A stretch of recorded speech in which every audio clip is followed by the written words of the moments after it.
Sanibonani, julle. South Africa has a problem with comprehension skills, and I'm gonna come and solve that today because I'm so tired of people watching my videos and be like, oh, why would you say that? That's not a good opinion. I didn't say that. You saw me reading from my iPad and you're saying that I said that. I even said before, I'm quoting. So I'm fixing that before I even get into the manifestos again. So again, with comprehension skills, you need to read to understand, not read because obana manswimo paging or because you're seeing words on a page. That is unacceptable. If Cyril Ramaphosa wants to be interviewed for this YouTube channel, let me know. Because I know he's on his PR moment right now. And babes, when you're going into a manifesto, when you're going into a policy document, you need to set your expectations and your goals, right? And I'm setting those expectations because I know what I'm looking for. I'm looking for people that are of action and not just of words. I'm looking for people that are promoting egalitarianism and independence and sovereignty in a Pan-Africanist way, in a way that will further the agenda of equality within South Africa, within different races, genders, and other creeds, other hierarchies. So even when we're talking about class and age, how are they protecting the people who aren't seen? A lot of people are telling me to be unbiased, you need to be neutral, you need to be objective. I can't do that, and I'm not sorry that I can't do that because no one can be unbiased. No one can be neutral. Do you know what neutrality is in the human perspective?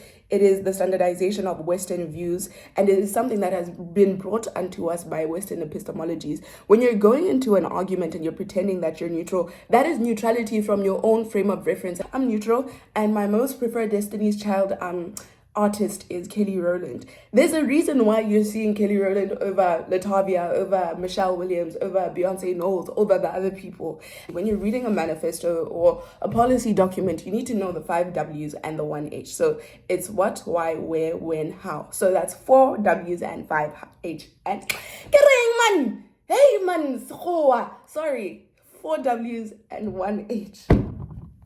Right? Maybe people just don't like reading. Honestly, I also don't like reading that much, but I have to read because I like to yap. And when you talk, you have to read more than you talk. So that means because I like to talk so much, I have to read much more. It's just the price I pay for having a big mouth. The why is so important because it tells you their purpose. It tells you what drives them because their principles are always going to dictate what they're doing, how they're doing it, when and where they're doing it, right?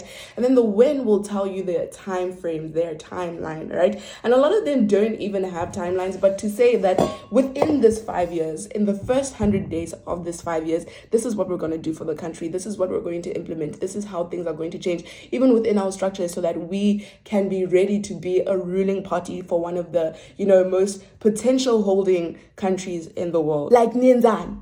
Like yini plan. Okay.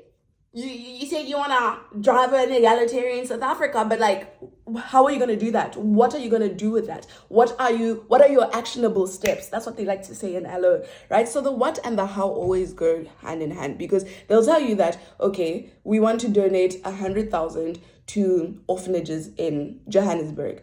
That's your what. How are you going to do that? So we're going to raise money. How are you going to raise money? We're going to get donors. How are you going to get donors? Where are these donors coming from? That's one of the biggest questions. And then the other W is where. It has to be based in South Africa. You see these people that are saying, vote for us, we want to secede.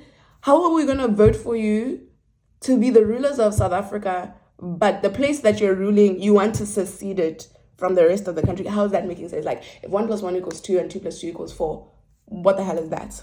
So, okay, let me introduce you to some of the terms that you will see when you're reading a policy document or a manifesto, right? So there's something called a preamble. So the preamble in layman's terms is just the introduction. It is an introductory and expressionary statement in a document that explains the document's purpose and the underlying philosophy, right? So the ANC, when you're looking at the ANC, they have a preamble. The EFF have a preamble, but the preambles are not always going to say preamble. Just like in the South African Constitution, the first thing that you will see is the preamble to the South African Constitution that will say that, oh, we the people of South Africa acknowledge da-da-da-da-da, da-da-da-da, da-da-da-da. Do you get what I'm saying? If there's something that you don't understand in layman's terms, I don't know, find a way to understand the meaning, like go through rabbit holes.